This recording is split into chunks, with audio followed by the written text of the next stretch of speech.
Bien, doctores, ante todo saludarlos, muchas gracias por su tiempo y vamos a empezar. Nos toca hacer las glomerulopatías, ya hemos dicho de la diabetes, del lupus, nos falta hacer VIH y otras enfermedades como mieloma múltiple, ¿no? Que son enfermedades monoclonales también muy importantes que van a ver, ¿no? En realidad toda enfermedad puede producir un gran daño renal, podemos, y muchas glomerulopatías, hasta los fármacos, ¿no? Pero en este caso vamos a tratar de hacerlo no tan largo, con puntos muy claros que tengan. Y vamos a inclinar nuestros rostros y vamos a orar. Amado Padre, en los cielos, te damos gracias, Dios, porque tú nos cuidas, nos proteges y nos permites poder avanzar, seguir creciendo y seguir aprendiendo, ¿no? Seas tú quien nos dirija y nos acompañe en este momento. Te lo pedimos en el santo nombre de tu Hijo, amado Jesús. Amén. Bien, miren, doctores, hay una cosa que ha pasado y ha sucedido bastante en respecto al VIH. Ustedes saben que ahora el VIH ya no se considera como una enfermedad catastrófica en sí.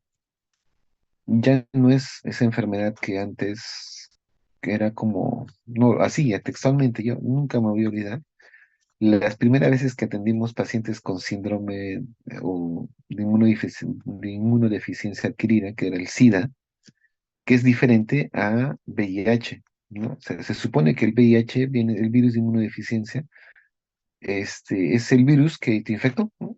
Pero la fase SIDA básicamente es el cuadro final en el cual la inmunosupresión es tan severa que tú adquieres enfermedades específicas que vamos a ver. Sucede que en esa época, más o menos, cuando yo era interno o de estudiante, no era ver un paciente con VIH era ver un paciente con una alta mortalidad y era complejo, ¿no? Muchos temores, muchos tabús, había mucha lejanías desde el punto de esos pacientes. Y es por eso que ha ido cambiando. Yo me acuerdo que los pacientes que tenemos ya con fase SIDA fallecían, ¿no? Con infecciones, por antibióticos y realmente morían, ¿no? Pero ahora ya no veo que los pacientes con VIH fallezcan. Sucede que en ese proceso estos pacientes han comenzado a tener enfermedades más crónicas. Y esas enfermedades crónicas que ya han aparecido es porque el paciente ya no fallece. Y al no fallecer, nos hemos percatado que los pacientes, al ser ya más crónicos, su VIH o la fase de infección y de vida, que tienen una vida, una calidad de vida muy buena, aparecen otro tipo de cosas. Y una de esas son las nefropatías. Y dentro de las nefropatías aparecen glomerulopatías, ¿no? Hay tubulopatías también que pueden hacer ellos, o lesiones intersticiales o vasculitis, ¿no? Pero en general, lo que quiero que entiendan es que al prolongar la vida de estos pacientes con la infección de VIH, hemos logrado nosotros, ah, hemos logrado nosotros, de alguna manera, ah, ir teniendo complicaciones, que es lo que ustedes van a ver. O sea, justamente ustedes van a ver más estas complicaciones, ¿no? Bien, avanzamos en la siguiente perspectiva y vamos a empezar.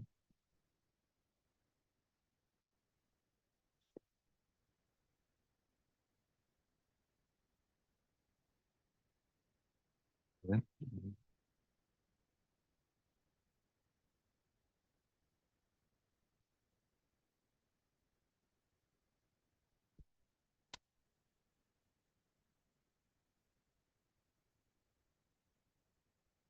Muy bien. A ver, dentro de lo que ustedes van a conocer, quiero presentarles dos casitos, ¿no?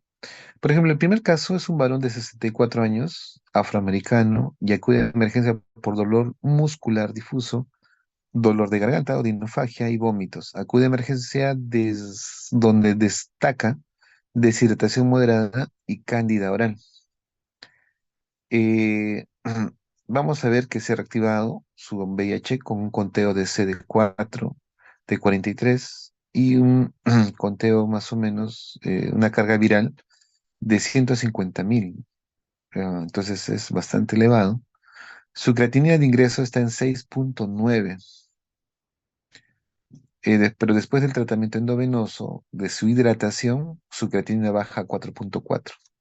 A los 3 días, toleravión oral, su glucosa en 73, hepatitis B y C no reactiva, es decir, se buscó otras causas, su examen de orina tenía 3 proteínas de cruces, 12 gramos aproximadamente, y su ultrasonido, riñones alargados, y una presión arterial de 106/66.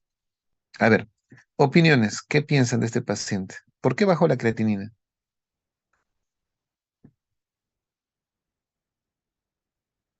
¿Mejoró su riñón?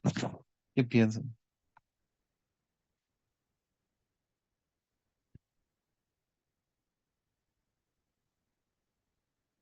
Doctor, ¿Qué creen probablemente que? por la deshidratación, o sea, estaba deshidratado, Ya. entonces al hidratarlo, de ese modo ya pudo filtrar más, entonces, depurar la En creatinina.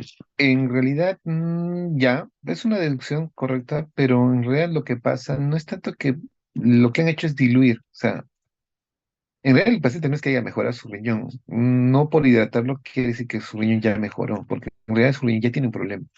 Lo que sucede, doctores, es que cuando tienes un paciente muy deshidratado, la concentración de creatinina va a aumentar y cuando tú lo hidratas, vas a conocer el verdadero valor que tiene su creatinina. El verdadero valor de creatinina era 4,4 porque estaba deshidratado, ¿correcto? Porque el paciente estaba deshidratado y al hidratarlo mejora su creatinina. Y eso van a ver ustedes muchas veces. O sea, tiene un paciente día con una creatinina y de repente tú lo hidratas y ves que la creatinina está bajando. Pregunta, ¿indica que mejoró tu paciente o indica que has diluido más su creatinina? Que sea diluido. Pero tu paciente sigue mal. ¿Me dejo entender? O sea, uno cuando interpreta un valor en el mundo clínico, doctores, tienen que entender por qué bajó la creatinina. Y se hacen estas preguntas, ¿no? ¿Bajó porque realmente está mejorando su riñón? ¿O solamente bajó porque lo he diluido? Punto, ¿no? Entonces, para esto, doctores, nosotros hacemos lo que se llama una curva de creatinina. Es decir, tomo esa creatinina y voy valorando la creatinina en función al tiempo, ¿no? Y si veo que la creatinina se mantiene constante, probablemente su creatinina, esa era su creatinina real antes de deshidratarse. Y si no disminuye y no mejora en el transcurso de 48 horas, no pueden catalogar como una falla renal prerrenal. Porque ustedes pueden decir, doctor, que como lo he hidratado, ya mejora su tasa de filtración y quiere decir que su creatinina se tiene que mejorar. Y en 48 horas, a 72 horas ya debe estar su creatinina normal. Porque los prerrenales mejoran hasta las 48 y 72 horas. O sea, después de hidratar, ya que filtran mejor, tiene buena presión y todo lo demás. Pero en este caso el paciente tiene una presión normal, 106/66. Pero lo que les llama la atención, doctores, es que tiene una proteínas en 12 gramos. ¿Y eso qué significa? Están ante qué? En orina, ¿no? 12 gramos en orina.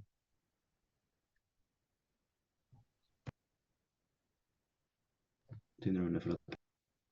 Un síndrome nefrótico. Entonces, básicamente no es nefrítico porque nefrótico es pacientes con, que tienen valores más o menos más de 3,5 y él tiene 12. Entonces, este paciente con VIH está con carga viral alta, con CD4 baja, y significa que está en su fase más activa, y este paciente está comenzando a presentar un síndrome nefrótico, y y debe llamarnos la atención. Ahora, un síndrome nefrótico normalmente, doctores, no hace falla renal, normalmente no. Y si está haciendo falla renal es por otras causas probablemente asociadas, ¿no? Y sí, puede ser una deshidratación, pero parece aparentemente esta deshidratación ya con toda una lesión. En pocas palabras, ya ha hecho una necrosis tubular aguda. Bien, entonces, para ustedes, a partir de ahora, va a quedar de que los pacientes con VIH desarrollan síndromes nefróticos, ¿ya? Desarrollan síndromes nefróticos. En este caso, por un daño a nivel, probablemente a nivel glomerular. ¿Cuál es la principal glomerulopatía que desarrollan ellos? Focal y segmentaria. ¿Ya? Anoten eso, por favor. Focal y segmentaria. ¿Listo? Como nefropatía secundaria. ¿Listo? Muy bien. No, analicemos el caso 2. El caso 2. Faltaba analizar el caso 2 para que ya quede. El caso 2 básicamente es una mujer de 56 años, igual, afrodescendiente, con 2 semanas de náuseas y vómitos. Historia de VIH, pero en fase SIDA, con coinfección con hepatitis C.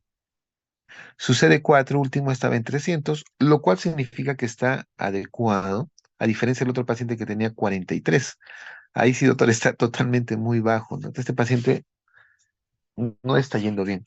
Pero este acá, la paciente número 2 o el caso número 2 sí, y recibe caletra y trubada, ¿no? Que es un tratamiento targa, y su creatinina, oh sorpresa, está en 21 y está haciendo una acidosis metabólica. ¿Listo? Está haciendo una acidosis metabólica. Resto normal, rayos X normal. La pregunta es, en este caso, esta paciente está con creatininas muy elevadas. Me hago una pregunta yo, y esta pregunta sí la tienen que responder. ¿Qué creen que se están lesionando más? ¿Por qué está haciendo una acidosis metabólica?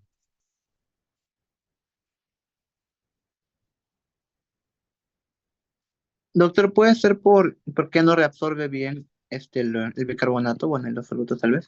Ya, ¿y eso que dónde se desarrolla eso? Túbulo Los proximal. En túbulos. los túbulos. Ya está. Entonces quiero que entiendan que estos pacientes pueden hacer dos tipos de problemas. O hacen glomerulopatías o hacen tubulopatías. ¿Ya? Entonces, cuando son glomerulopatías, principalmente que van a ser síndrome nefrótico con cambios de volumen o edemas, un síndrome nefrótico, punto. Y creo que van a quedar que su principal causa es una glomerulonephritis focal simultánea. Pero también se ha visto que este tipo de pacientes pueden desarrollar otro tipo de trastorno, que son tubulopatías, ¿ya? Y esto, por favor, ténganlo presente. Doctor, ¿y cómo es una tubulopatía? Porque va a haber trastornos que justamente manejan los túbulos. ¿Y qué trastornos son? Acidosis, puede haber trastornos de la aldosterona, sí, porque puede que se lesione su receptor y puede haber trastornos de potasio, trastornos de sodio. ¿Me dejo entender? Entonces, estos pacientes que hacen tubulopatías, quiere decir que la inflamación ya no está a nivel glomerular, probablemente, está a nivel tubular, ¿sí? ¿Y estos pacientes hacen edemas? No. Repito, normalmente estos pacientes que hacen tubulopatías no hacen edemas. Lo que más hacen ellos es trastornos ácido-bases y hidroelectrolíticos. ¿Ya? Básicamente quería presentarles estos dos tipos de pacientes que van a tener pacientes con VIH. Pasamos a la siguiente. Entonces, la importancia es la siguiente. El aumento de la sobrevida que tienen nuestros pacientes VIH ha llevado a que podamos ver estas nefropatías. Y es bien curioso porque no les voy a negar, hay otro tipo hay cardiopatías, hay enfermedades oncológicas en pacientes con VIH, hay neumopatías muy curiosas en pacientes con VIH. Entonces, cada vez que el médico prolonga la vida de una enfermedad, vamos a conocer otro tipo de características que van a ir apareciendo, ¿no? Las comorbilidades asociadas a tener más expectativa de vida ha llevado a que tengamos más nefropatías, ¿no? El impacto del targa sobre el estado natural del VIH ha sido impactante, doctores, porque ahora se considera al VIH como una enfermedad crónica, ¿sí? Ahora, hay una pregunta que siempre hacían los médicos, decían, ¿y no será que estas nefropatías han sido desarrolladas por el uso de targa más que por la enfermedad? ¿Ustedes no cuestionarían eso? ¿No? Es como decir, está bien, ¿es por la enfermedad o es por el uso prolongado de los antirretrovirales? Y esa pregunta se ha hecho siempre, doctores, ¿no? Siempre se ha hecho esa pregunta y se ha llegado a una conclusión muy interesante. Han hecho varios estudios y se ha visto que sí, que hay efectos de nefropatías por el uso de antirretrovirales, ¿no? Lo vamos a ver un poquito más adelante, pero una cosa que sí se ha visto más es de que escuchen lo que voy a decir, las glomerulopatías están más asociadas principalmente a problemas del VIH. Y las tubulopatías también por VIH, pero también se ha visto más tubulupatías por el uso de TARG, ¿no? Pero si hay o sea, lo que quiero decir es que si hay un síndrome nefrótico, más está asociado a problemas con el VIH. Y la presentación, lo vuelvo a repetir, es focalizada. También se ha visto con infecciones, como en el caso que hemos visto con hepatitis C o hepatitis B, ¿no? Y en eso mejorar eh, mm, básicamente eh, se ha tratado de ver cómo puedo yo hacer un seguimiento para mejorar las condiciones de diagnóstico para un paciente que tenga daño renal, ¿no? Pues vamos a ver todos esos datos ahora, en esta parte. Siguiente.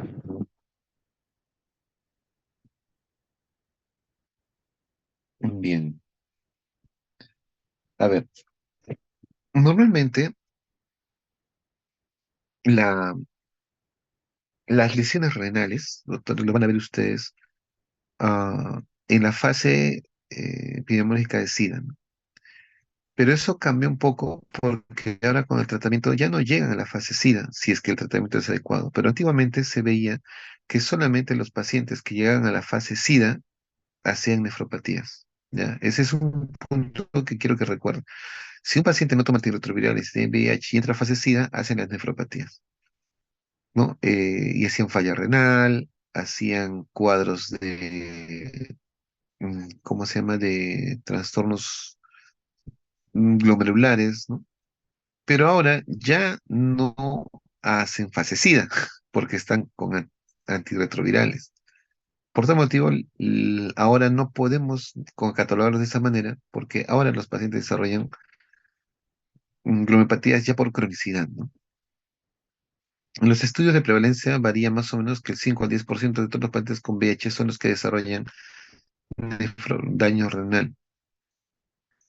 ¿Y cuándo se ha visto que, dónde se ha visto que hay mayor incidencia de problemas renales cuando pacientes con VIH fallecían y se les hacía estudios? No habían hecho fase SIDA, pero ya tenían daño renal. Por tal motivo, el diagnóstico de alteraciones renales no era muy exacto, ¿no? Hubo un concepto que decía de que el riñón era un órgano que almacenaba al virus de inmunodeficiencia, y es por eso que había cierto daño localizado a ese nivel. Entonces, y el daño básicamente va mucho más allá de esto, ¿no? Y más que la replicación de este virus que inflama a nivel renal, ¿no? El mismo concepto que se manejó para el COVID, ¿no? Decían, el virus ha llegado al cerebro, el virus ha llegado al riñón, el virus ha llegado al corazón y ha generado respuestas inflamatorias. Ese mismo concepto, pero en realidad no era tanto así, ¿no?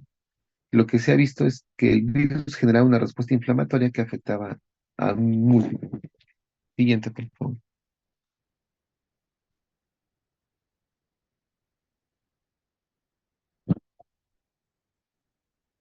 Entonces,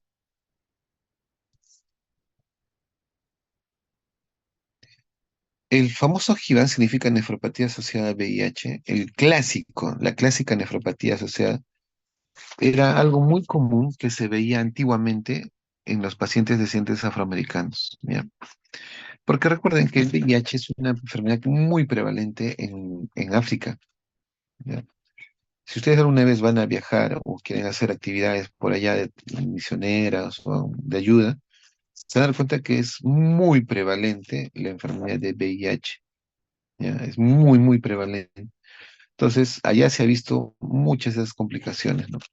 Como les mencionaba, había proteinurias significativas sin mucho edema. Entonces, ¿por qué? Porque no llegaban a ser síndromes nefróticos marcados. Había proteinurias, sí, pero no llegaban a ser síndromes nefróticos muy marcados. Tenían cargas virales muy detectables, ¿no? Porque no tenían antirretrovirales en esa época. Y rápidamente estos pacientes podrían llegar a enfermedad renal crónica, ¿no? Pero lo curioso, doctores, y eso quiero que quede claro, estos pacientes tenían daños renales muy rápidamente acelerados y ecográficamente estos riñones eran normales o alargados dentro de diagnósticos ecográficos de riñones grandes tiene, a ver, agregamos un poco a sus diagnósticos. Tenemos diabetes, creo que ya conversamos ayer que hacen los super riñones. Tenemos amiloidosis y agréguenle VIH. Muchos pacientes con riñones grandes, oye, dice, tus riñones son grandes, ¿no? O tienes una tasa de filtración muy aumentada, y a veces sucede que este paciente también tiene VIH, ¿no? Entonces, es un dato muy importante con respecto a las nefropatías asociadas a HIV, clásicamente, ¿no? Sigamos, por favor.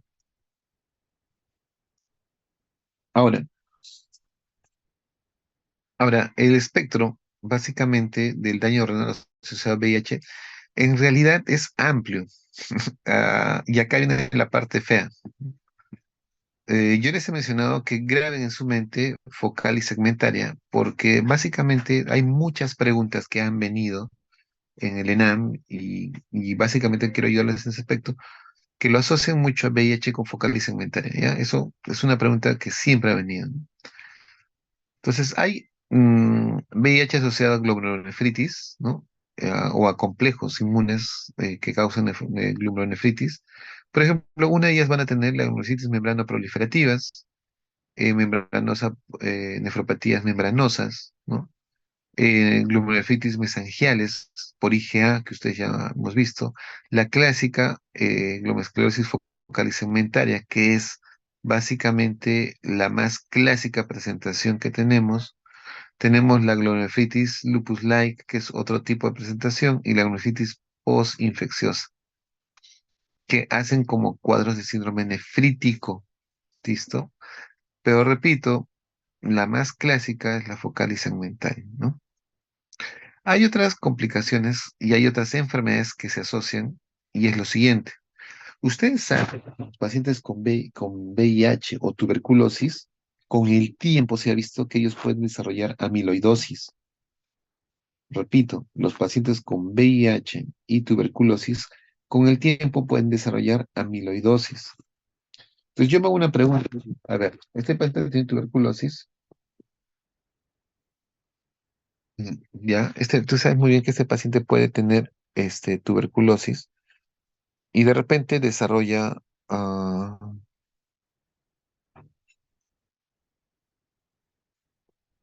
perdón, un ratito,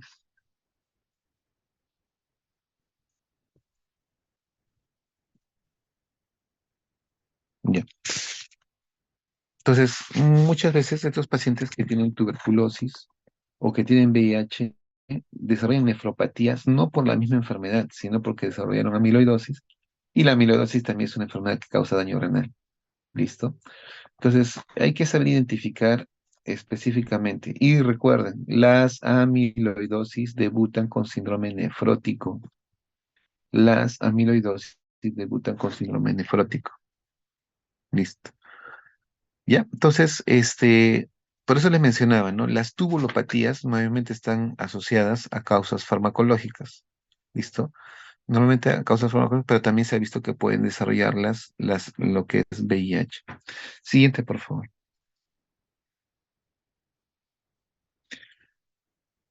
Se ha visto también que la nefropatía no diabética, en este caso, y la nefropatía, o sea, hipertensión, puede exacerbar las lesiones a nivel de las nefropatías asociadas por VIH. ¿Listo? Por ejemplo, un hipertenso que tiene VIH, su daño renal, su factor genético es mayor. ¿Ya?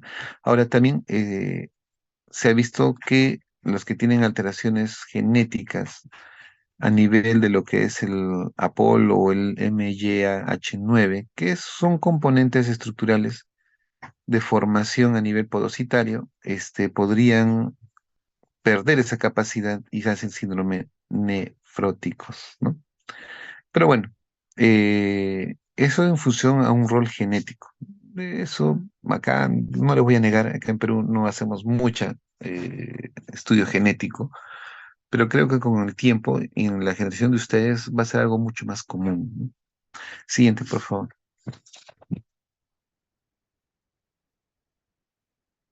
¿Cómo es que se desarrolla este daño renal? ¿Cómo es que aparece este daño renal?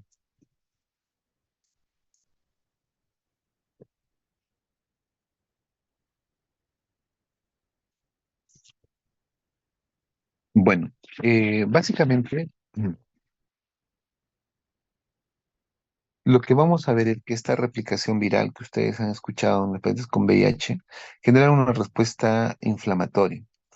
Hacen inmunocomplejos también que van a lograr lesionar a nivel membrana basal. Sí es cierto de que va a haber virus que puedan llegar a nivel renal y al momento, o a nivel sanguíneo, que al momento de pasar y entrar a la fase de filtración, se van a adherir justamente a ese nivel de la barrera de filtración, causando daño a nivel podocitario, ¿ya? Alteran la estructura a nivel podocitario y eso genera pérdida de proteínas, ¿ya? Y no solamente se queda a nivel podocitario, sino también van a pasar a nivel tubular. Y a nivel tubular también se va a generar daño. ¿Listo? Y unos se preguntaban, ¿y qué pasaba si este paciente que ya desarrolló, en la época que de VIH, ya desarrolló y comienza a tomar targa, mejora o no mejora su función renal? ¿No? Era una pregunta muy interesante.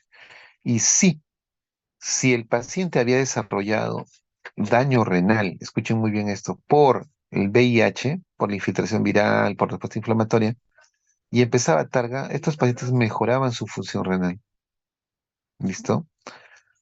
¿Ya? Entonces, y uno decía, wow, entonces, qué genial, ¿no? O sea, estos pacientes, pues, el riñón, la función renal puede regresionar y puede recuperar.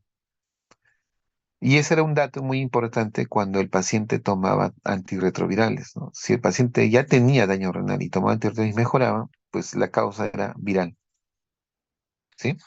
Era una forma de definir. Siguiente, por favor. Y bueno, acá podemos ver las formas de expresión. Como pueden ver, tenemos acá la parte afroamericana descendiente, que eran los que desarrollaban la forma clásica de presentación de las glomerulopatías y uno era la focal y segmentaria, ¿no? ¿Listo? También podemos ver nosotros que había una expresión genética que generaba otra expresión más o menos de un tipo de focal y segmentarias más colapsantes, es decir, de mayor agresividad, ¿no? Siguiente, por favor. Y para esto, doctores, a los pacientes con VIH se les comenzó a hacer biopsias renales, ¿no? Y ahí se veía que había glómerulos colapsados, dilatación microquística de los túbulos y proliferación mesangiopodocitaria. Escuchen muy bien lo que les estoy diciendo ahí, mesangiopodocitaria. Entonces, a veces predominaba más la parte podocitaria, nefrótico, y a veces la parte mesangial que causaba daño nefrítico, ¿sí? Entonces, eso por favor, tenerlo presente.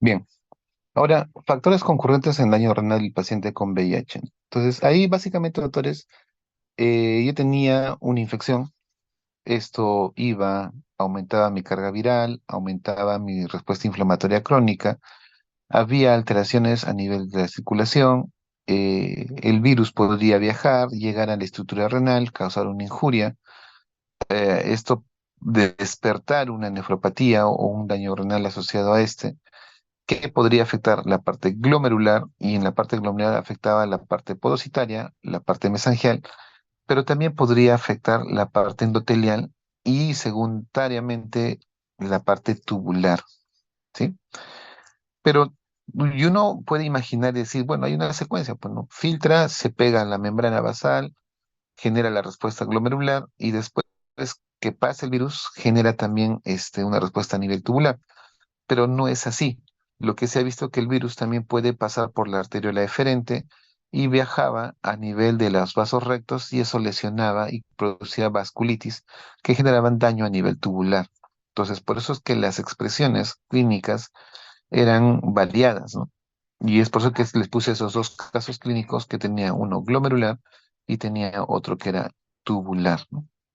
Y cada uno de ellos podría generar una expresión interesante con respecto a una glomerulopatía. ¿Ya? Siguiente, por favor. Bien, entonces, ¿cuáles son los criterios radiológicos si ustedes quieren ver en cuanto a si hay un daño renal por VIH? Para esto, primero, doctores, ustedes tienen que hacer un estudio cómo está la supresión viral y el CD4 al momento del diagnóstico. Es importante. Ecográficamente van a ver riñones con bastante hiperecogenicidad, de tamaño normal o grandes, ¿ya? Y cuando son grandes, más o menos un 30-40% de los casos. O sea, más o menos, no todos van a tener los riñones grandes, pero si tuviesen riñones grandes, puede ser, como les repito, VIH o puede ser amiloidosis o puede ser pacientes que tienen VIH, ¿ya? Eh, Básicamente es importante, doctores, tener presente quién es el experto que hace la ecografía, porque hemos tenido casos en los cuales le dicen, sí, tus riñones son grandes, y bueno, genial, ¿no? O sea, se hace el estudio, pero hemos tenido casos que le han hecho la ecografía y les han puesto riñones normales y otro médico le hace que tiene riñones grandes. Por tal motivo, la estadística no es tan exacta, ¿ya? Ese dato, por favor, ténganlo muy presente. Van a encontrar datos muy variados en otros textos donde dicen que la incidencia de riñones grandes puede llegar hasta un 60% y otras poblaciones dicen no, 20%. Y eso depende mucho de la experticia de los que hacen la ecografía. Bueno, siguiente, por favor. Bien, entonces, miren, el clásico nefropatía asociada al VIH que se conocía cuando la enfermedad surgió, estaba asociado bastante a síndromes nefróticos, ¿no? Eh, por ahí había ciertos grados de daño renal o generaban trastornos de hipertensión. Pero con el tiempo, como ustedes pueden ver, se han generado otros tipos de causas de daño renal. Y si ustedes ven, aquí eh, tenemos por nefropatías por IgA, nefropatías o glomerulonefritis por membrana proliferativas, focales segmentarias, nefritis membranosa, ¿no? Amiloidosis, ¿no? Lupus-like, que son expresiones también de daños renales que podría tener el paciente. Pero todas estas variedades, doctores, se han logrado apreciar porque el paciente se ha cronificado. O sea, es un paciente que ya tiene tiempo de vida. Se ha visto de que esto se aparece más o menos a los 15 a 20 años después de haber este, tenido un estilo de vida con tratamientos de carga prolongados, ¿no? Es como que el riñón desarrolla este tipo de lesiones renales, ¿no? Siguiente, por favor. Ahora, hablemos de las tubulopatías, ¿no? Entonces, las tubulopatías, como les digo, había causas que son de causa renal, propiamente de virus, y hay otras que son de causa específicamente asociada al tratamiento. Entonces, se ha visto de que estos pacientes podrían hacer CIJAT, ¿ya? Porque había ciertos mecanismos a nivel del túbulo colector que alteraban básicamente a nivel del receptor. Eh, Uno de los medicamentos básicamente que podría originar era el ritonavir, ¿no? Es por eso que se tiene mucho cuidado si usaban, cuando ustedes ven un paciente que está usando ritonavir, este, hay una posibilidad de que puedan desarrollar cuadros de nefropatías por VIH, ¿no? Y el otro detalle, doctores, que tienen que tener es infecciones por oportunistas. Por ejemplo, se ha visto nefropatías por toxoplasmosis, criptococosis, aspergillus, ¿no? Que también podrían generar lesiones a nivel renal. Entonces, es por eso les digo, o sea, hay que valorar al paciente de forma integral, ¿no? Siguiente, por favor.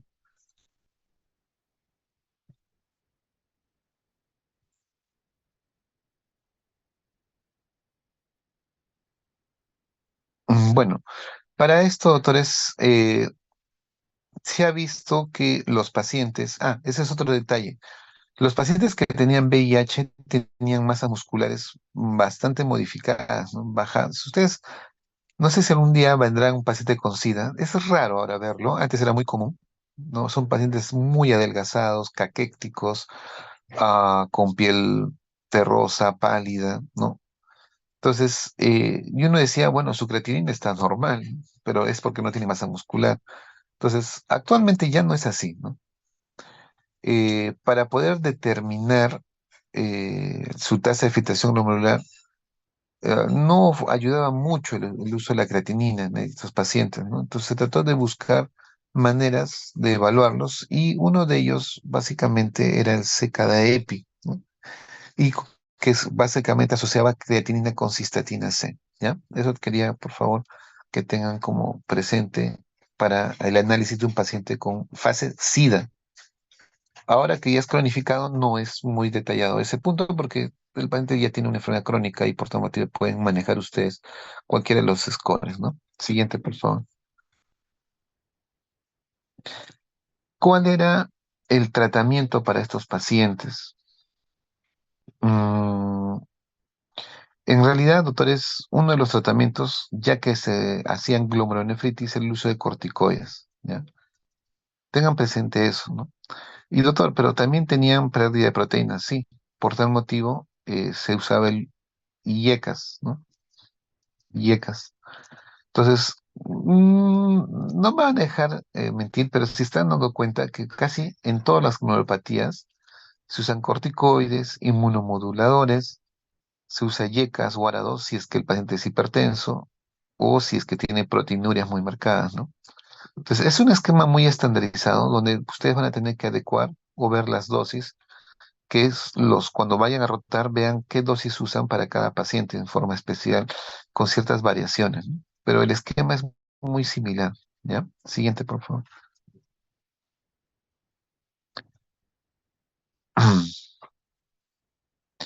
Bien, se han hecho varios estudios de manejo terapéutico en función al estudio de la falla renal asociada a VIH, ¿no? Uno de ellos es el estudio SMARTS y otro es el ACTG, ¿no? En ambos se manejaron buena cantidad de pacientes, ¿no? Y se ha visto de que para el SMART usaron ellos básicamente la cistatina C como marcador especial en los primeros meses, ¿no? De diagnóstico o aparición de daño renal. Y se ha visto que sí, efectivamente, eh, en la mitad de ellos se interrumpió el targa y en la otra mitad no se interrumpió. ¿Y por qué se hizo ese estudio, doctores? Porque lo que queríamos determinar era eso, ¿no? Si el daño renal era por el tratamiento Targa o el daño renal era por el VIH, ¿no? Entonces se llegó a la conclusión de que la mayoría de veces el paciente tenía daño más por el problema viral, ¿sí? Más que por el Targa. Hubo otro estudio de la CTG que buscaba más o menos eh, ver si dentro de sus estudios del daño renal qué fórmula podrían aplicar y usaron el famoso Kolkov, ¿no? Eh, y esto determinó justamente que en pacientes con daño renal previo se asociaba eh, crecimiento de la tasa de filtración, perdón, disminución de la tasa de filtración glomerular independientemente de la raza. Entonces, es como que, a ver, se buscaba y decían, bueno, los que más hacen VIH y tienen más predisposición a daño renal y avance en el tiempo son los pacientes afroamericanos, pero se vio que no, que el VIH, si bien es cierto, lo vieron más en afroamericanos, pero todas las razas, en este caso, latinos, el tiempo es similar. Siguiente.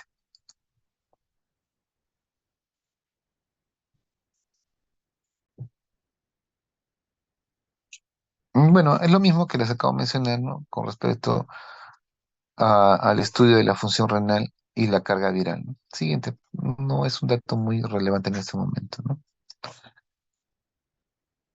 Mm, ah, hubo casos, doctores, en los cuales se trató de hacer otro tipo de estudios, ¿no? Donde trataron, a ver, es como que siempre VIH, hasta ahorita, doctores, hasta ahorita, no está muy claro ciertas cosas con respecto al VIH. Hay ciertas confusiones que tienen en cuanto al diagnóstico, ya que a pesar de esos estudios que han visto que han hecho del Targa o han suspendido el Targa y han querido ver cómo les va a estos pacientes, ¿no? Si el daño renal básicamente era por el Targa o no era por el Targa, porque si no era por el Targa deberían, si era por el Targa deberían mejorar al momento de suspenderlos. No se define muy bien, porque hay otro tipo de estudios que dicen que no, que el Targa sí puede originar daños de tubulopatías principalmente. Y otros estudios dicen que no, que básicamente principalmente es el VIH. Pero sea el quien lo origine, doctores, lo que sí no vamos a negar, lo que sí no se va a poder negar, es de que ah, el tratamiento es similar, ¿ya? El tratamiento es similar, ¿no? Entonces, actualmente ya se está viendo que el uso de la tasa de filtración glomerular es igual para ellos, el estudio de enfermedades crónicas también, ¿no? Entonces, en personas adultas también, ¿no? Entonces, se está comenzando ya a manejar de una forma casi estandarizada, similar a un paciente normal. Siguiente, por favor. Ahora nos hacemos la siguiente pregunta. Am, ¿Qué es lo que viene para los pacientes con VIH, ¿no? Y acá viene, primero, ¿sería bueno aplicar en ellos también microalbuminuria o no? Igual que con los pacientes de diabetes. Es una pregunta que quedó en el stand. ¿Y por qué? Porque al final, si yo detecto que el paciente está teniendo proteinuria, es porque está habiendo un daño glomerular. Entonces, se ha planteado como un modelo de screening. El otro problema, doctor, es que es la pregunta, ya, está bien, su riñón ya se malogró, ya entró en enfermedad renal crónica, ya va a entrar en fase 5, ya va a entrar a diálisis. ¿Qué me conviene? ¿Meterlo en una máquina donde le voy a sacar su sangre que tiene VIH o hacerle una diálisis peritoneal? Es un cuestionamiento muy interesante, ¿no? Es como, por ejemplo, tú vas a hacerte tu diálisis. ¿Te gustaría hacer con tu familiar que tiene falla renal? Va a ir y se va a hacer diálisis en una máquina que lo usó un paciente que tiene VIH. Entonces, ahora, ¿qué? Entonces creamos máquinas de hemodiálisis solamente para los pacientes con VIH y ellos solamente lo van a usar, ¿no? Entonces hubo muchos cuestionamientos, ¿no? Es complejo en realidad. Entonces sí, las unidades de hemodiálisis crearon máquinas exclusivamente solamente para pacientes VIH y los programaban en esas máquinas a ellos, ¿no? Hasta que surge lo que se llama la diálisis peritoneal. Y la diálisis peritoneal básicamente es colocar un catéter a nivel peritoneal y unas bolsas con soluciones hipertónicas que comenzaban a cumplir la función de jalar toxinas y sacar agua del paciente y regular su sodio y potasio, ¿no? Entonces, se ha optado de que los pacientes con VIH puedan optar por diálisis peritoneal, pero la condición, doctores, es la siguiente, que el paciente debe tener carga viral no detectable y sus recuentos de CD4 y CD8 deben ser normales. ¿Por qué? Porque si a este paciente que tiene su catéter a nivel peritoneal le entra una peritonitis y no está adecuadamente, inmunológicamente adecuado, este paciente le puede dar una peritonitis fulminante y puede fallecer. Entonces, ese era el otro riesgo. Entonces, ¿hacen hemodiálisis o hacen diálisis peritoneal? Entonces dependería mucho de en qué momento nos encontramos, ¿sí? Paciente adecuadamente tratado, que tiene su carga viral indetectable, que sus CD4 y CD8 son normales y va a continuar con su tratamiento targa y es un paciente responsable, pues bien, ¿no? Que entre a diálisis peritoneal.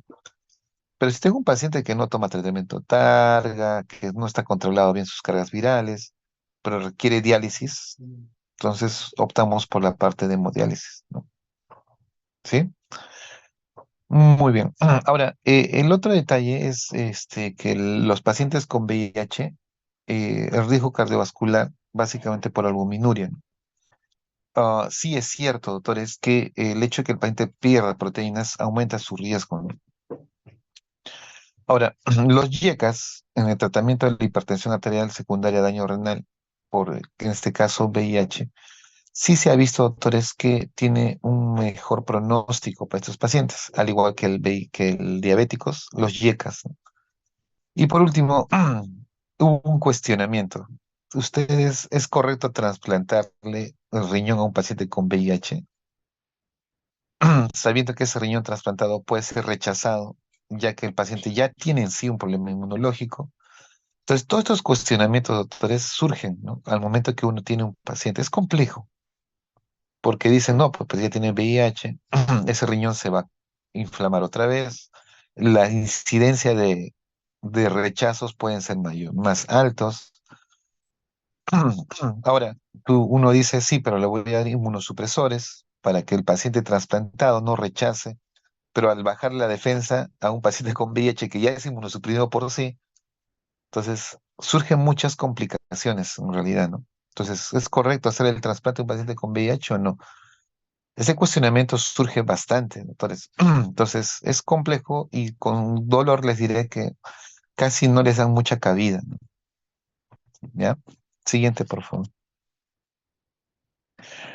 Bien, entonces eso es con respecto al VIH. Ya les he explicado las neuropatías que pueden presentar, pero en realidad, doctores, es complicado. Así no se los voy a mentir, es complicado tener un paciente con VIH que hace falla renal desde un punto de vista terapéutico, porque todavía no hay una forma de manejo protocolizado muy claro de qué hacer con ellos cuando llega el momento. Dicen, no, tiene VIH, tiene, mira, tiene recién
Chicos, esperemos un ratito.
¿Lo me escuchan? ¿Me escuchan, por favor?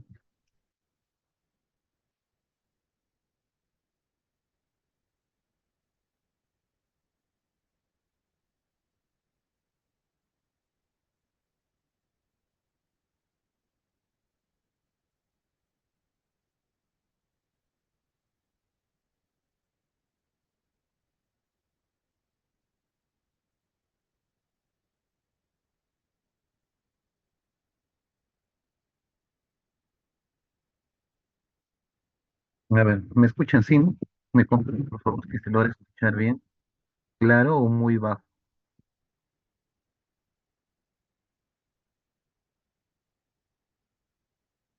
Sí se escucha claro. Ya, genial, gracias. A ver, miren, doctores, creo que ustedes ya saben qué es el mieloma múltiple, no es muy complejo entenderlo.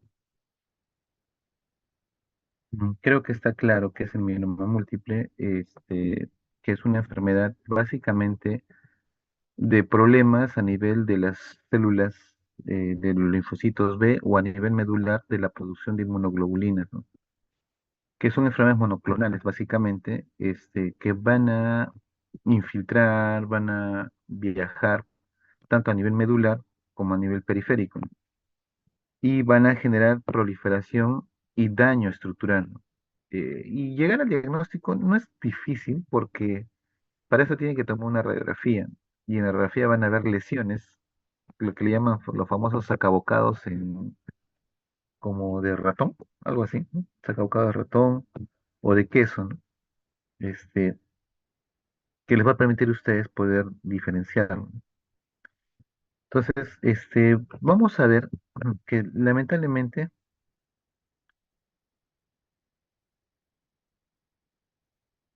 vamos a ver que lamentablemente muchas veces, eh,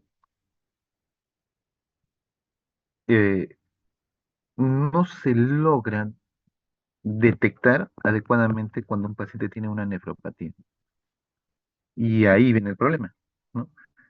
Lo curioso, que si ustedes se acuerdan, es, a ver, un momento.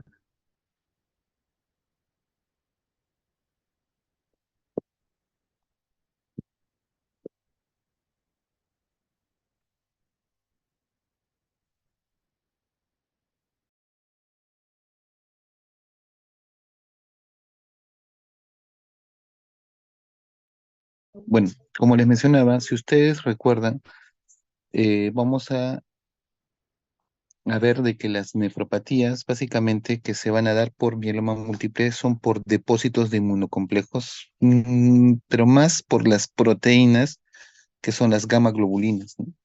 Que van a filtrar, van a repletar, van a llenar los túbulos, y van a generar lesión directa e inflamatoria e inmunológica a nivel glomerular y tubular, ¿ya? Entonces vamos por esa parte. Entonces, bien. Entonces, el mieloma múltiple es una neoplasia de células plasmáticas, básicamente. Y como toda célula plasmática, son productoras normalmente de anticuerpos, ¿no?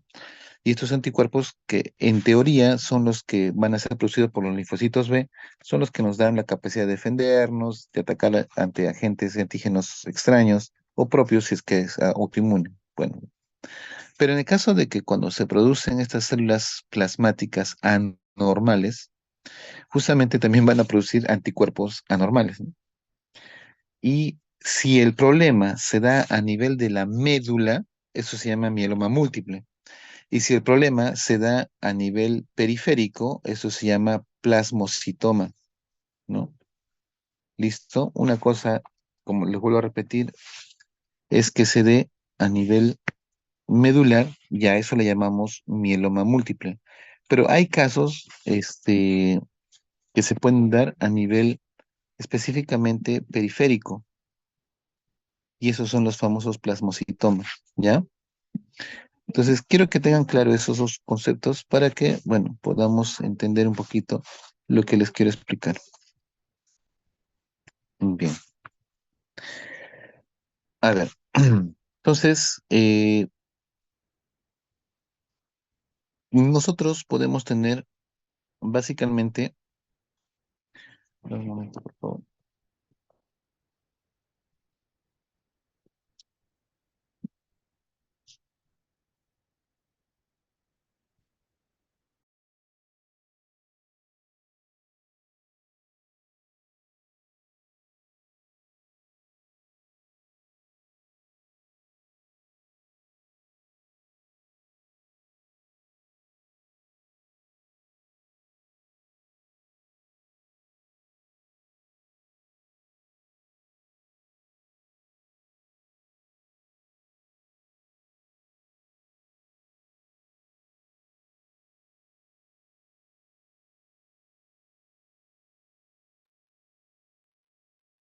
Bien, nosotros podemos tener básicamente lesiones también igual como lo que les mencionaba en el VIH. Podemos tener lesiones glomerulares, podemos tener lesiones tubulares, ¿ya? O también podemos lesiones a nivel intersticial.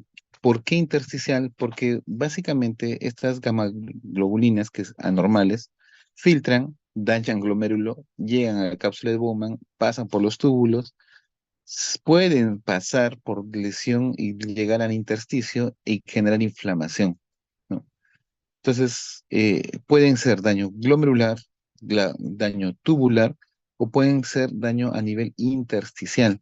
Entonces, son los tres componentes y viene lo mismo. Si el daño es a nivel glomerular, básicamente voy a tener depósitos de inmunoglobulinas y eso va a generar glomerulopatías. Si va a ser a nivel tubular, lo mismo, va a ser tubulopatías, ¿no? Y el riñón de mieloma o la nefropatía por cadenas ligeras que se puede dar a nivel tubular, justamente nos va a dar patologías interesantes, ¿no? Y una de ellas es la enfermedad de depósitos de cadenas ligeras, ¿ya? Que se va a quedar básicamente en la membrana basal de los túbulos. Recuerden que los túbulos también tienen una membrana y ahí se van a quedar esos depósitos, ¿no? Y clásicamente ustedes van a ver esto en dos síndromes o el síndrome de Fanconi. Y hay otro que van a ver donde hay cristales de justamente esas cadenas ligeras, ¿no? Dentro de las células epiteliales. Y otro es la endocitosis excesiva, ¿no? Lesión celular tubular y necrosis, ¿no? Y ahí sí vamos a tener problemas. Ahora, a nivel glomerular, estas amiloidosis de cadenas ligeras pueden generar glomerulopatías como las glomerulopatías esclerosantes. Comienzan a lesionar y el paciente puede hacer proteinuria, ¿no? Definición, entonces, se refiere a la existencia de grados variables de lesión renal. Vamos a darnos cuenta que podemos combinar o no, ¿no? Causado por la gran cantidad de cadenas ligeras monoclonales y su precipitación en los túbulos renales también. Y segunda causa de mortalidad en pacientes con mieloma múltiple. ¿Listo? La principal causa de muerte, infecciones. La segunda causa, falla renal. Ahora, se ha visto que un 90% de los fallos renales en el mieloma múltiple se deben al riñón de mieloma. Y recuerden que cuando hablamos riñón de mieloma, básicamente lo que estamos hablando nosotros es la formación a ver, cuando escuchemos de riñón de mieloma, básicamente puede ser por generación de una glomerulopatía, una tubulopatía, pero si ustedes se percatan, miren cómo los anticuerpos comienzan a tapar o acumularse en la luz tubular y generar como taponamientos, ¿ya? Es como que generar toxicidad, ¿no? Entonces, a eso, ese taponamiento mecánico, ese taponamiento se le llama mucho como riñón de mieloma, ¿no? Entonces, comienzan a formar como cilindros, moldes ¿no? Dentro de la luz tubular en función a proteínas que son gamma globulinas o anticuerpos en este caso, ¿no? Entonces, ese acto mecánico básicamente es la causa por la cual se producen lesiones agudas, rápidas en estos pacientes, ¿no? Un 40% de los pacientes recién diagnosticados de mieloma múltiple sufren insuficiencia renal, ¿ya? Pero la mayoría de ellos hacen enfermedades renales crónicas, ¿sí? Muy bien. ¿Qué sucede? Hay lesión tubular directa por sobrecarga proteica, que es la que les acabo de mencionar. O sea, viene la proteína, lesiona, toxicidad, inflamación, reacción y básicamente genera problema tubular, ¿no? Y eso es muy similar a lo que escuchamos nosotros cuando le hablamos de la necrosis tubular aguda.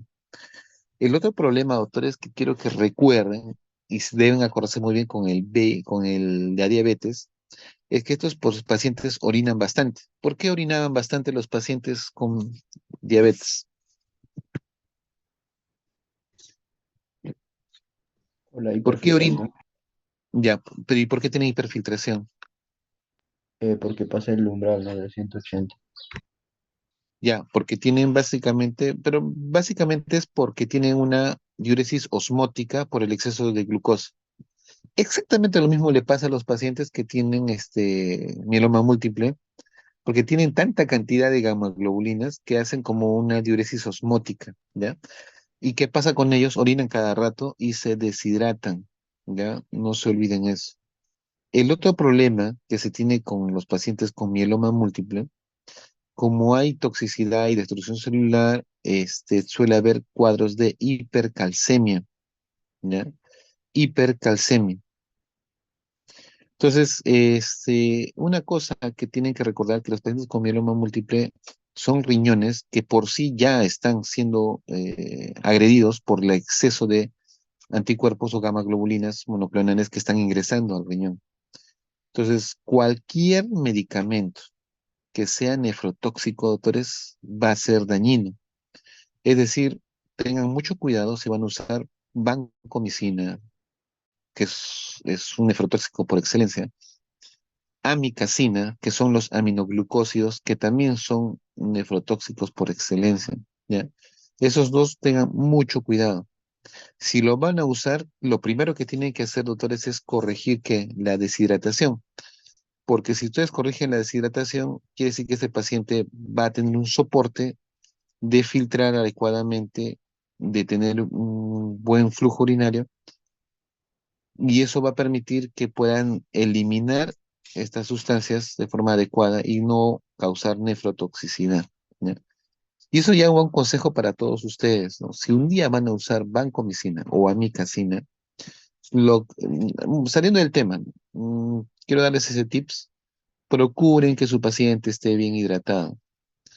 ¿Por qué? Si no está bien hidratado y ustedes le dan amicacina o le dan vancomicina por tiempo prolongado, su riñón se va a valorar y va a regresar por falla renal aguda, con necrosis tubular y todo lo que ustedes ya han aprendido.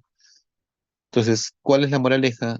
No solamente es ponerle ampolla, sino decirle al paciente tome bastante agua, ¿ya? ¿Listo? Entonces, otro nefrotóxico, aparte de antibióticos, los AINES, ¿ya? Los AINES. No se les va a estar colocándole cada rato diclofenaco, ketorolaco, naproxeno, ¿no? Entonces, son medicamentos bastante nefrotóxicos para estos pacientes. Ya tengan mucho cuidado porque sí, yo ya he visto muchos pacientes que se han complicado solamente por recibir ese tipo de tratamientos.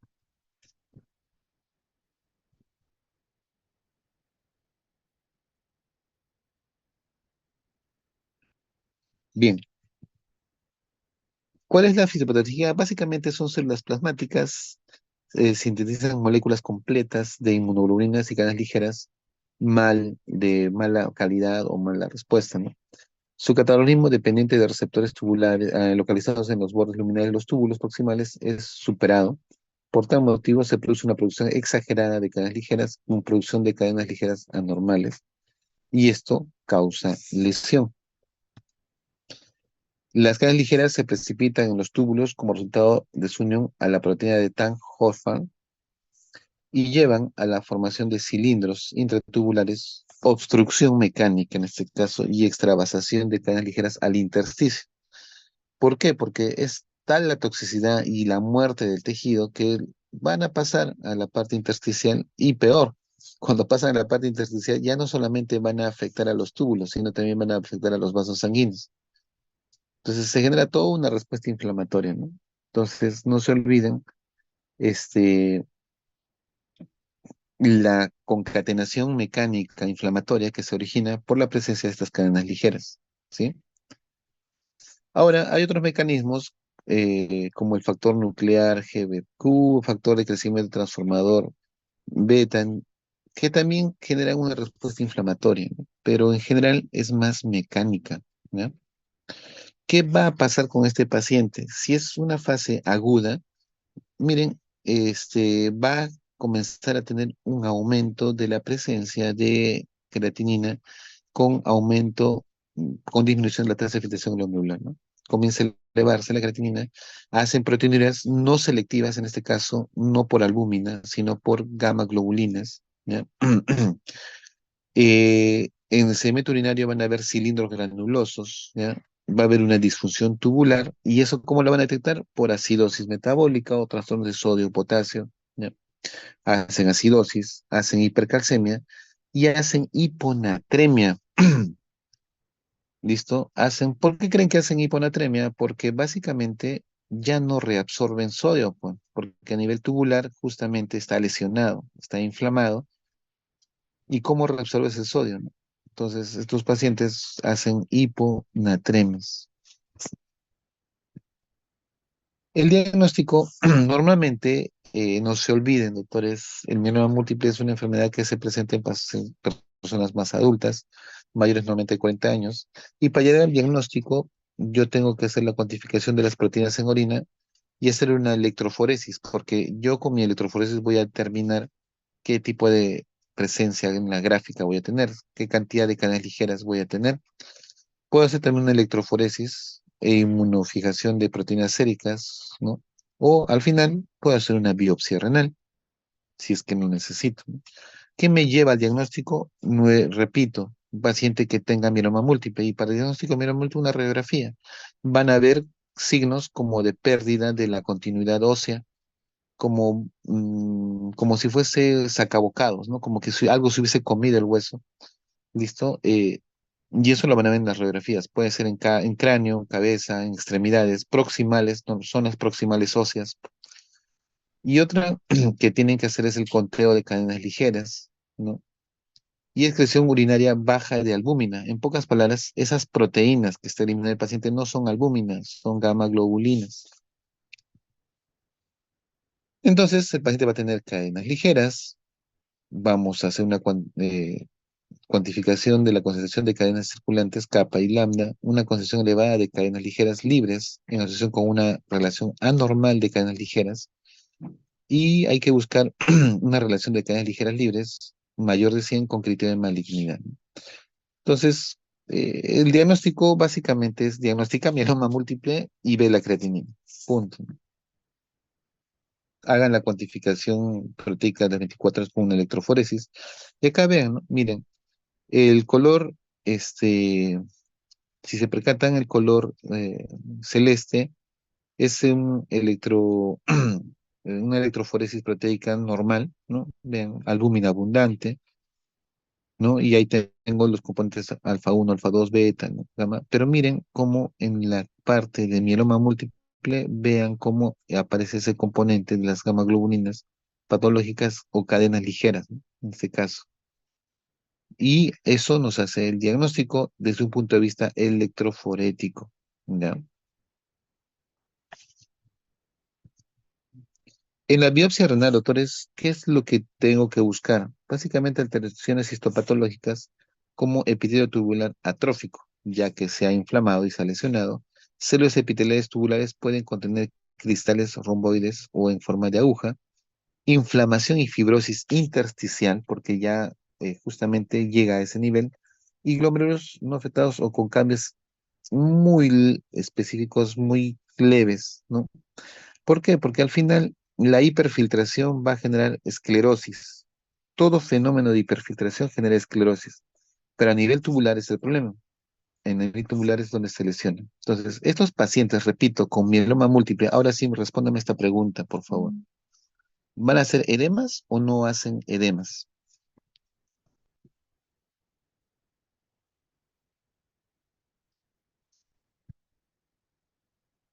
Deduzcan, doctores. ¿Estos pacientes con mieloma múltiple hacen edemas o no hacen edemas?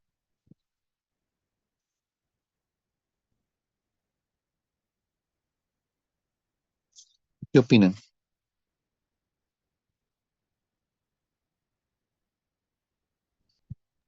Sí. ¿Por qué, doctor?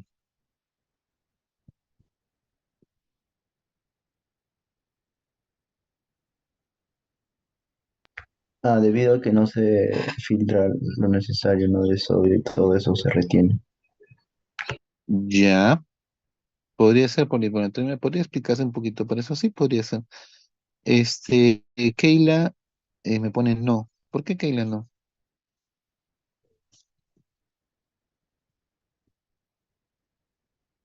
Ay, no hacen edema según mi parecer. ¿Por qué? Si estoy perdiendo proteínas.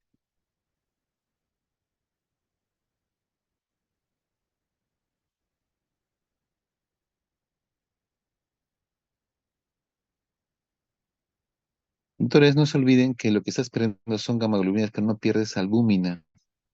Y si no estás perdiendo albúmina, significa, doctores, porque recuerden que estas gamaglobulinas son pequeñas, ¿ah?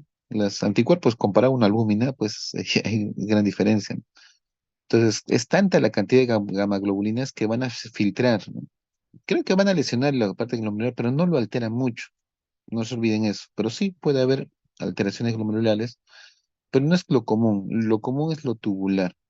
Por tal motivo, este paciente, si tiene buena albúmina, me dejó entender, no tendría por qué hacer edemas, a pesar que tenga proteinuria, ¿ya? Tiene una muy buena presión oncótica, tiene una buena presión hidrostática, ¿no? No estás modificando. Lo que sí, por cierto, y es bien interesante, es que estos pacientes básicamente pasa el fenómeno siguiente. Van a tener mayor presión a nivel de la cápsula de Bowman porque hay proteínas. Entonces su presión oncótica, escuchen lo que voy a decir, a nivel de de la cápsula de Bowman va a ser mayor y eso favorece la filtración. Por eso es que esos pacientes orinan más por ósmosis, ¿no? Por mayor presión oncótica. Y eso ayuda a que al filtrar más no retengan líquido, ¿no? Pero todo el tiempo, pues, sí, pero albúmina todavía lo tiene. Y eso hace de que el paciente no haga edemas, porque tiene una buena presión oncótica. Entonces, estos pacientes no hacen problemas de edemas en su mayoría. Lo que mayormente hacen ellos es problemas tubulares. Entonces, ya se imaginan cuál va a ser su clínica. Acidosis metabólica, trastornos del potasio, trastornos del sodio, trastornos del calcio.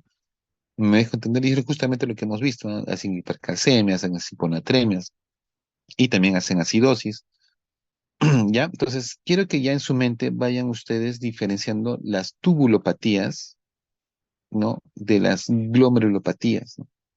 Glomerulopatía es muy fácil, síndrome nefrítico, nefrótico. Tubulopatías a acidosis metabólica o trastornos hidroelectrolíticos, ¿sí? Entonces, eso les va a ayudar mucho de forma muy práctica a diferenciar pacientes y saber dónde está el problema. ¿Ya? Bien, y para finalizar esta parte, básicamente nos vamos a lo que sí me interesa como parte de su tratamiento. Entonces, ¿cuál sería el tratamiento de estos pacientes? Básicamente, doctores, son pacientes que suelen deshidratarse. Por tal motivo, no hacen edemas. Lo que van a hacer básicamente es deshidratación y hay que hidratarlos adecuadamente, ¿no? Eviten usar nefrotóxicos, ya les he dicho, si van a usar antibióticos, con mucho cuidado los aminoglucósidos y la vancomicina, que son los bestsellers de la nefrotoxicidad antibiótica.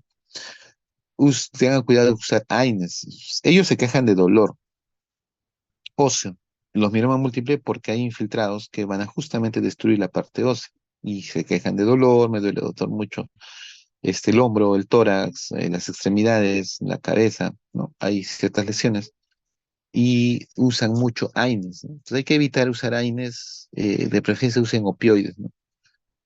Y bueno, se va a usar los famosos bifosfonatos, eh, se va a usar la talidomida o el famoso bortezomib, que son medicamentos inmunomoduladores, ¿ya?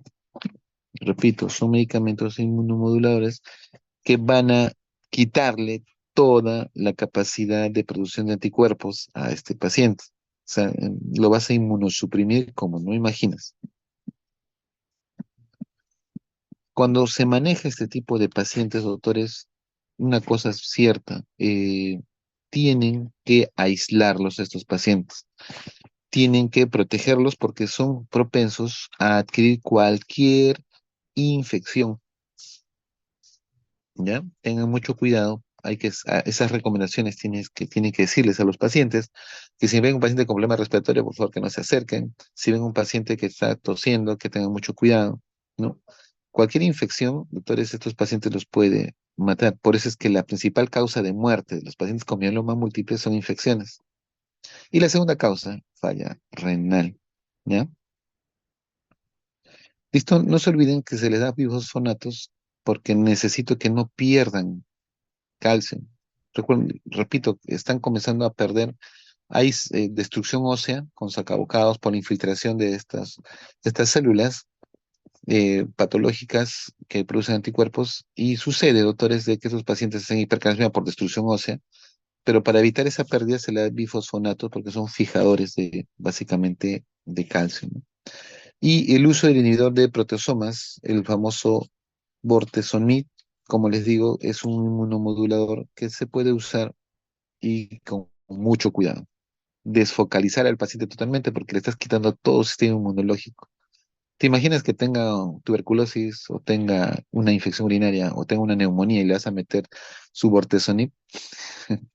Lo terminas matando por la infección y ya no, y no va a morir básicamente por el problema renal. Entonces tengan mucho cuidado, doctores, al momento de usar estos medicamentos. Bien, doctores, hasta ahí. ¿Preguntas?